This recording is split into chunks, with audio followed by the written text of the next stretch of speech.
Alright, balik lagi bersama Isra Ramadis di sini. Kali ini saya akan sharing mengenai arsitektur data warehouse. Namun sebelum saya spesifik menjelaskan arsitektur data warehouse, saya akan menjelaskan uh, arsitektur secara umum untuk data pipeline di Google Cloud Platform. Yang pertama-tama perlu dibangun adalah data lake terlebih dahulu, karena data lake itu adalah tempat di mana dia akan menampung data dari berbagai macam sumber dan dari berbagai macam jenis juga. Katakan data dari aplikasi, data dari spreadsheet, data dari Excel, atau data dari jenis file JSON, data dari jenis file XML, data dari jenis file CSV, nanti akan ditampung di data lake. Namun, di data lake itu karena datanya jenisnya bermacam-macam, ada yang structured dan ada yang unstructured. Perlu juga disematkan storage jenis apa ya nantinya yang akan dibangun di data lake. Apa hanya untuk structured data atau hanya yang unstructured atau keduanya. Tergantung dari nantinya jenis data apa yang akan di ingest ke uh, data lake-nya. Pada konteks study case kali ini hanya untuk menyederhanakan penjelasan.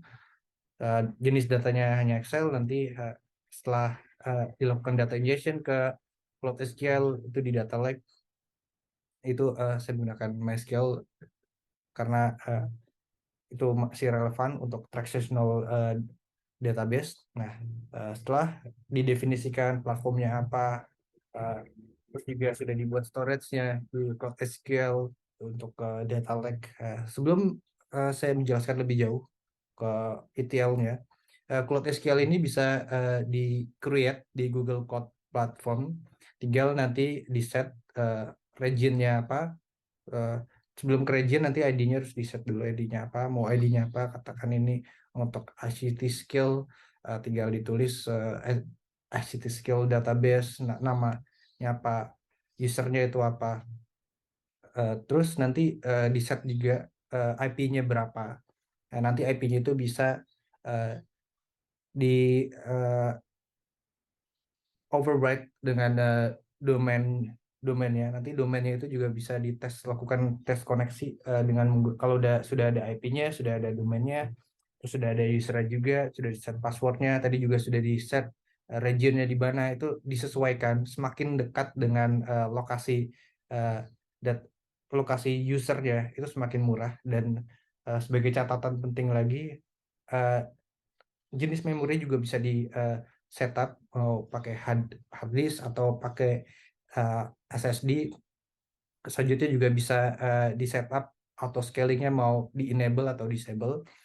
Oke, itu untuk itu lebih ke teknis pembuatan Cloud SQL. Setelah Cloud SQL sudah dibuat, itu nanti bisa dilakukan test koneksi menggunakan DB Viewer. Selanjutnya setelah infrastruktur sudah jadi Cloud SQL, data dari data lake itu bisa langsung di streaming ke ETL. Google menyediakan data orchestration-nya sendiri, itu ada di Cloud Composer. Tapi ini hanya untuk keperluan sederhana ya, yang dibuat gambarannya melalui Google Cloud Platform. Tapi pada kenyataannya untuk hanya data yang sangat sederhana itu sebenarnya bisa diolah menggunakan Excel untuk ETL-nya. Dalam ETL itu penting sekali untuk melakukan standarisasi. Eh, Standarisasi, let's say tabel A, tabel B, data dari A, data Excel A, Excel B, itu format, eh, let's say format name untuk laki-laki dan perempuannya berbeda. Yang di tabel A laki-laki, terus laki-laki dan perempuan, terus di tabel B formatnya eh, female female and male. Nah, itu harus standarisasi, harus dipilih salah satu, female uh, and male, atau mau perempuan dan laki-laki. Dalam konteks ini, yang distandarisasi adalah tahunnya. Ada berbagai macam tahun di dalam dataset yang tersedia dari beberapa tabel juga.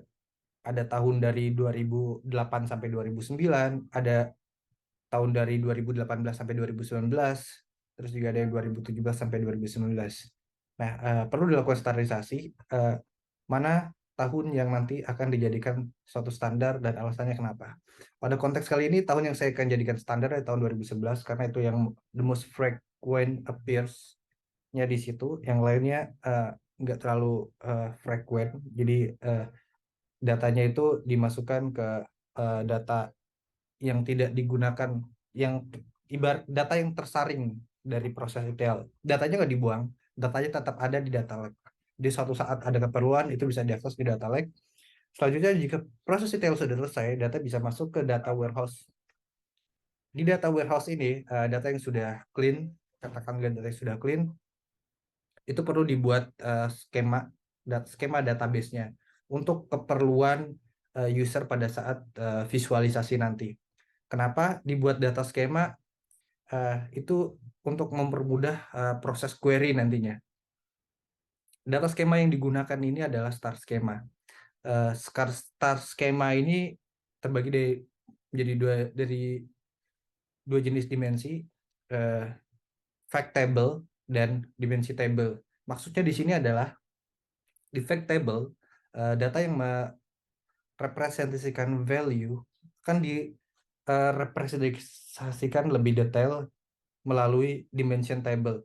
Misalnya begini, kalau value-nya aja, katakan ICT skill rate-nya 0.5, itu nggak bermakna apa-apa. Tapi kalau misalkan disematkan dengan dimension table lainnya, ICT skill value di Afghanistan bernilai 0.5, itu udah ada nilainya, itu sudah menggambarkan lokasi. Terus lagi kalau misalkan IT skill di Afghanistan ditambahin lagi dimensi lainnya, pada tahun 2019 nilainya 0.5. Oke, dari sini cukup jelas penggambarannya bahwa tabel dimensi cukup sangat membantu untuk menggambarkan penjelasan dari tabel fakta untuk lebih jelas lagi. Dan ini nantinya akan berguna pada saat data penjelasan deskripsi data di data visualisasi. Kan nggak mungkin dibuat data visualisasi tapi penjelasannya nggak ada maknanya. Oke, itu poin dari dibuatnya star schema. Nah, di sini saya menyematkan Google BigQuery. Tujuannya adalah Google BigQuery itu bisa langsung dikoneksikan dengan Looker dan itu benar-benar well integrated. Jadi kalau misalkan saya ngelakuin query, let's say top ICT skill di negara sampel UNICEF, itu katakan ada Argentina, ada Mongolia, terus ada Armenia, itu nanti langsung visualisasinya muncul opsinya di Google BigQuery. Itu nanti kalau diklik itu langsung refer ke lookernya tanpa harus buka looker lagi, tanpa harus edit lagi di lookernya. Itu lebih efisien. Terus kalau misalkan mau narik data, misalkan mau edit aja di lookernya, itu juga bisa ditarik dari looker, dari data warehouse ke looker. Namun tujuannya saya menyematkan BigQuery karena well integrated seperti itu. Nah, di sini bisa terlihat juga di arsitektur data warehouse-nya kalau data warehouse itu terdiri dari berbagai macam data mart. Nah, ini tabel yang kecil-kecil di bawahnya itu data mart. Ada ICT facts, ada gender, ada area, ada country, ada wealth, ada business region. Itu data mart yang membentuk data warehouse. Terus kalau kita lihat dari sudut pandang yang lebih wide lagi.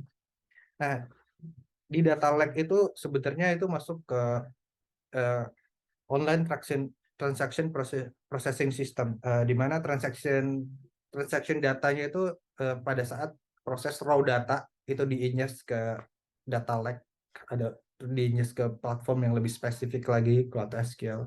Nah, itu disebut OLTP. Selanjutnya, kalau sudah masuk ke proses ETL, terus data ingestion ke data warehouse, terus data streaming ke Looker atau ke BigQuery, itu masuknya udah OLAP,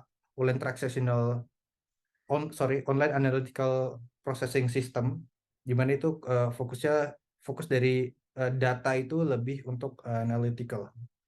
Uh, Oke, saya rasa eh, cukup penjelasan saya mengenai arsitektur sederhana untuk data warehouse di Google Cloud Platform. Semoga bermanfaat dan saya minta maaf jika ada salah-salah kata. Kurang lebihnya saya ucapkan terima kasih.